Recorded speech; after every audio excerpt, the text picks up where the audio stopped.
Assalamualaikum warahmatullahi wabarakatuh. Halo semuanya, perkenalkan saya Regita Rizka Dewi dengan NIM J0414231032 dari program studi akuntansi kelas A dan dari kelas praktikum A2. Pada kesempatan kali ini, saya akan menjelaskan perjalanan hidup saya dari saya kecil sampai sekarang, sampai saya bisa masuk di IPB University dalam rangka memenuhi tugas kewirausahaan. Nah, ini dia keluarga kecilku. Alhamdulillah masih lengkap, ada ayah, mama, kakakku, dan kedua adik kembarku yang mukanya berbeda. Kalau dilihat dari fotonya, ya benar banget ayahku dan kakakku adalah seorang abdi negara, dimana dulu juga aku sempat punya cita-cita mau jadi pilot, cuma postur tubuhku yang kurang mendukung, jadi harus aku urungkan cita-cita itu. Aku lahir di Sumedang pada tanggal 14 Maret 2005 dan aku merupakan anak perempuan satu-satunya. Sedikit dimanja sama ayah, tapi aku, kakakku, dan adik-adikku tetap dididik dengan tegas dan disiplin. Pada umur 3 tahun, aku sudah mulai memasuki dunia pendidikan. Kala itu aku masuk ke TPA atau TPQ Darus Sholihin. Kemudian pada umur 5 tahun, aku melanjutkannya ke Taman Kanak-Kanak Bunga Mawar. Regita kecil merupakan anak yang interaktif, berani, ceria, dan dulu tuh aku seneng banget ikut perlombaan. Bisa dilihat prestasi aku ketika kecil. Aku pernah menjadi peringkat 1 TPA atau TPQ Darus Sholihin. Kemudian aku pun peringkat 1 di TK Bunga Mawar dan mendapatkan gelar siswa terbaik TK Bunga Mawar 2011. Pernah juga menjuarai lomba hafalan harian dan lomba mewarnai tingkat kelurahan dan kecamatan.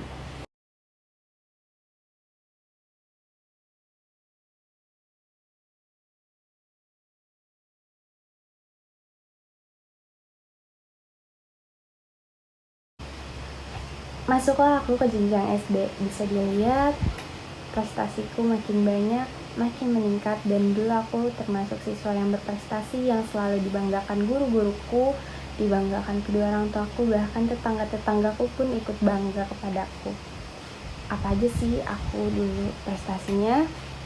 Juara 1 lomba calistung 2012 sampai 2014, juara 1 dokter cilik 2013, juara 2 Maca Diantara Sunda, juara 2 lomba membaca puisi, dan aku selalu dipercaya untuk menjadi ketua kelompok, diamanahkan menjadi ketua kelas selama 6 tahun. Aku juga aktif menjadi pasukan pengibar bendera setiap Senin, dan sejak kelas 3 SD aku sudah mengikuti ekskul futsal, di mana setiap tahunnya tim futsal kami selalu menyumbang piala untuk sekolah. Dan terakhir, kan sejak TPA TPQ itu aku udah peringkat 1, kemudian TK juga peringkat 1, dan ketika SD aku tetap mempertahankan itu, tetapi hanya sampai kelas 6 semester 1. Wah, terus kelulusan dapat peringkat berapa?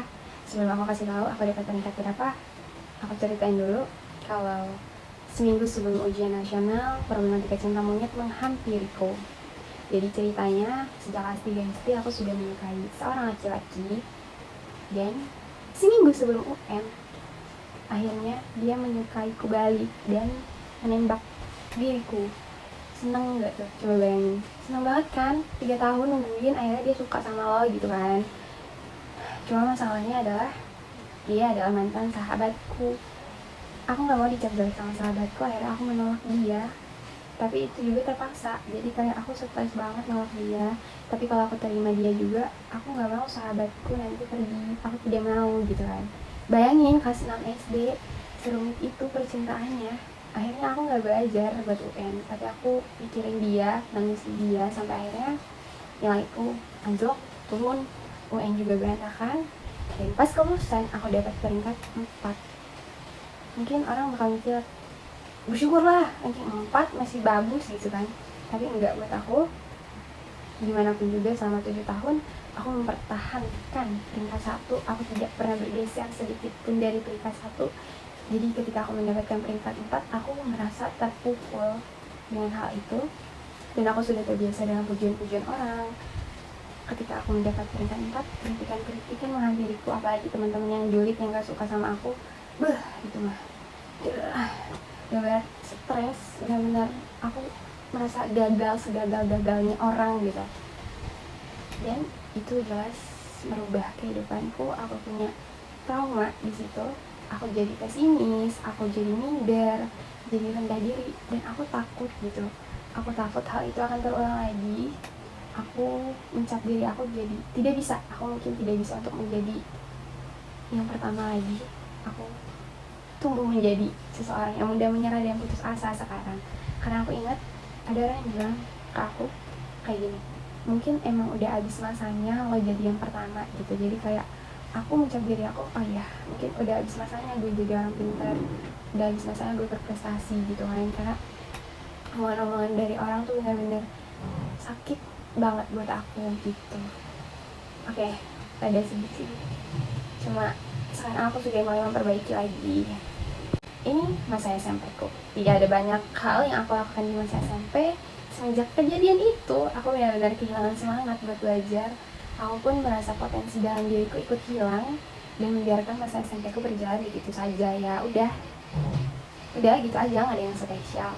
Sempat berambisi untuk mendapat peringkat 1 lagi, tapi ternyata meraih memang tak semudah untuk mempertahankan. Meski semasa SMP aku masuk 5 besar, tapi bagiku aku sudah terlanjur gagal. Saat itu sudah ya udahlah gitu, nggak ada yang menarik juga masuk 5 besar karena aku pengennya peringkat 1.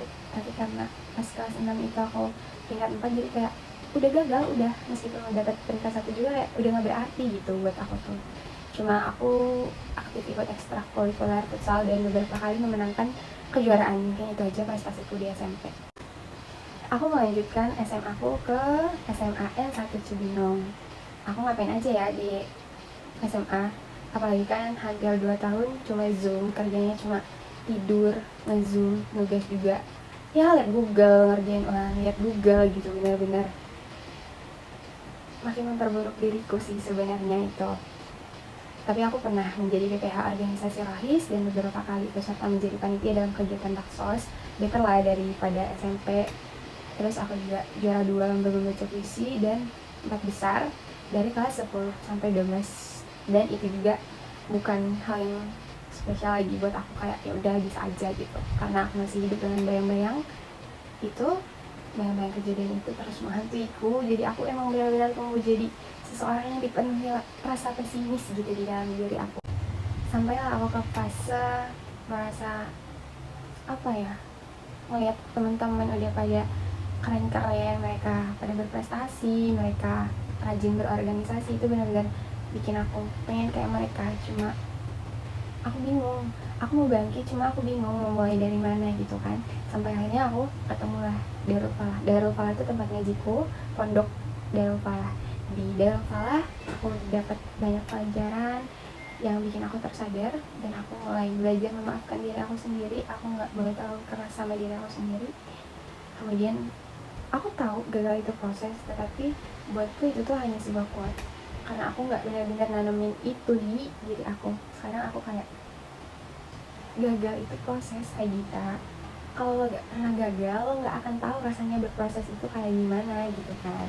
Nah terus juga kan Allah tuh gak suka orang yang putus asa, dan sedangkan aku seputus asa ini jadinya pelan-pelan untuk menjadi orang yang gampang putus asa, yang gampang nyerah gitu. Terus aku selalu bilang ke aku, ingat Rita, roda kehidupan itu berputar, gak selamanya lo dipuji-puji orang, gak selamanya waktu dibangga-banggain. Ada saatnya lo harus ngerasain gimana rasanya di bawah, gimana rasanya dikucilkan gitu kan, maksudnya dalam artian gimana rasanya susah lah gitu.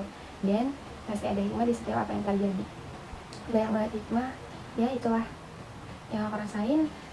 Aku gak akan pernah bisa berproses, aku gak akan pernah bisa ngerasain proses kalau aku gak gagal gitu. Dan jangan lupa, usaha boleh, doa jangan lupa. Kamu usaha tapi gak ada doa, ya percuma. Kamu usaha, doa tapi gak tawakal, ya percuma gitu kan. Hikmahnya adalah aku gak selalu mendongak. Aku mungkin dulu terlalu sombong atas apa yang aku capai. Sekarang aku gak lagi ingin menjadi nomor 1. Aku hanya ingin ilmuku bermanfaat untuk orang banyak. Nah, masuklah aku ke IPB University. Waktu itu aku masuk pakai jalur SNBP kan. Usaha udah tuh, aku udah belajar dari kelas 10 sampai kelas 12. Udah dapet nilai-nilainya, aku cuma bisa berdoa dan bertawakal sama Allah. Aku minta buat masuk IPB. Aku pengen di IPB aku tuh memulai kembali dari awal, membuka lembaran baru, menata diri. Benar-benar aku mau memperbaiki semuanya dari awal. aku mau berkembang lagi, aku mau jadi berani lagi gitu. Aku benar-benar pengen jadi Regita yang kayak dulu lagi gitu guys. Ini tabel prestasiku yang sesuai dengan hobiku. Yang pertama bermain futsal. Aku suka banget main futsal karena kan dari SD, dari kecil gitu. Prestasinya beberapa kali menjuarai pertandingan futsal, pernah jadi juara 2, tapi gak pernah jadi juara 1 sih. Terus membaca naskah, kayak senang aja membaca gitu, kayak yang membaca yang lantang-lantang gitu, aku senang kayak gitu. Terus prestasinya juara 2 baca Diantara Sunda yang pas SD itu. Terus kemudian juara 2 membaca puisi Bulan Basa SMA 1 Cibinong tuh, yang baru banget kemarin SMA.